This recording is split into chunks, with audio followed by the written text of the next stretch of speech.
Hi everyone. So binary tree అంటే ఏంటి, దానిలో ఉన్న ట్రావర్సల్ మెథడ్స్ అంటే ఏంటి, అసలు ఎలా టైప్స్ ఆఫ్ బైనరీ ట్రీ అంటే ఏంటి అవన్నీ చూసాం కదా. సో ఈ వీడియోలో ఇంకా కోడ్ చూసేసాం. సో ఈ వీడియోలో అప్లికేషన్స్ చూద్దాం, తర్వాత అడ్వాంటేజెస్ డిసడ్వాంటేజెస్ అనేవి చూద్దాం, తర్వాత నెక్స్ట్ టాపిక్కి వెళ్ళిపోతాం. సో బైనరీ ట్రీ ఇంతటితో అయిపోయింది.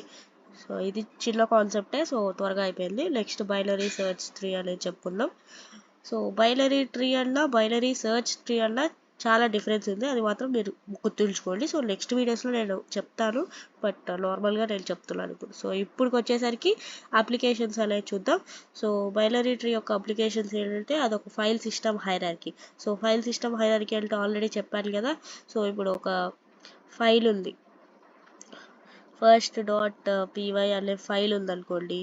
అది ఫస్ట్ సి డ్రైవ్కి వెళ్ళి, ఆ తర్వాత యూజర్స్కి వెళ్ళి, ఆ తర్వాత డౌన్లోడ్స్కి వెళ్ళి, పైథాన్ ఫైల్కి వెళ్ళి, దానిలో first.py అనేది ఉంది. సో ఇది ఫైల్ సిస్టమ్ హైరార్కీ నార్మల్గా రియల్ టైంలో.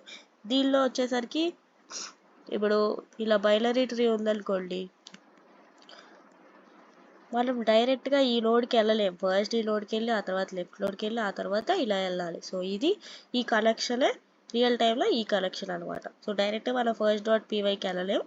సో అందుకే మనం ఒక్కొక్క దాని నుంచి వెళ్తాం. సో ఇది ఒక ఫైల్ సిస్టమ్ హైరార్కీ లాంటిది. Next, multiple variations of binary tree has wide variety of applications. అంటే టైప్స్ ఆఫ్ బైనరీ ట్రీ చాలా ఉన్నాయి కదా. సో ఒక్కొక్కటి ఒక్కొక్కలాగా ఉపయోగపడుతుందంట మన అప్లికేషన్స్లో, రియల్ వరల్డ్లో. సో ఈ రెండు వచ్చేసరికి applications of binary tree. Next advantages చూద్దాం. Advantages can represent data with some relationship. So ఈ డేటా అనేది రిలేషన్షిప్లోనే ఉంది కదా. సో చెప్పాలి కదా, రిలేషన్షిప్లో లేకపోతే మనం డైరెక్ట్గా దీనికి వెళ్ళిపోయేవాళ్ళం, కానీ రిలేషన్షిప్ ఉండడం వల్ల దీనికి వెళ్ళి దాని తర్వాత దీనికి వెళ్తున్నాం. సో దీనిలో అదొక advantage. Next, insertion and search are much more efficient. So insertion అనేది సెర్చ్ అనేది కొంచెం ఎఫిషియెంట్గా ఉంటుందన్నమాట బైనరీ ట్రీలో. సో ఈ రెండు వచ్చేసరికి అడ్వాంటేజెస్. నెక్స్ట్ డిసడ్వాంటేజెస్లో సార్టింగ్ అనేది డిఫికల్ట్. సో ఒక ఏదైనా నోడ్ రిమూవ్ చేయాలన్నా, యాడ్ చేయాలన్నా, అప్పుడు ఈ సార్టింగ్ అనేది చాలా డిఫికల్ట్ అనమాట. Not much flexible. అంత ఫ్లెక్సిబుల్గా ఉండదు అనమాట. ఎందుకు, ఇప్పుడు ఒకటి డిలీట్ ఇక్కడ సపోజ్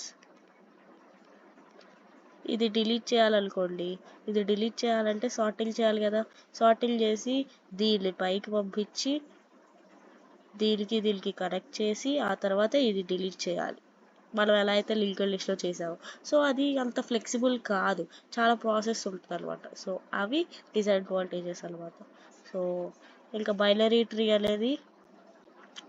ట్రీ కాన్సెప్ట్ అనేది అయిపోయింది. సో మీకు ఏమైనా డౌట్స్ ఉంటే నాకు కామెంట్ సెక్షన్లో పెట్టండి. సో లైక్ చేసి షేర్ చేయండి మీ ఫ్రెండ్స్కి. నేను చాలా కష్టపడుతున్నాను ఇవి చేయడానికి, సో మీకు ఉపయోగపడాలని చేస్తున్నాను. సో లైక్ చేసి సబ్స్క్రైబ్ చేయండి, షేర్ కూడా చేయండి మీ ఫ్రెండ్స్కి, సో దట్ నాకు ఉపయోగపడుతుంది. Thank you for watching.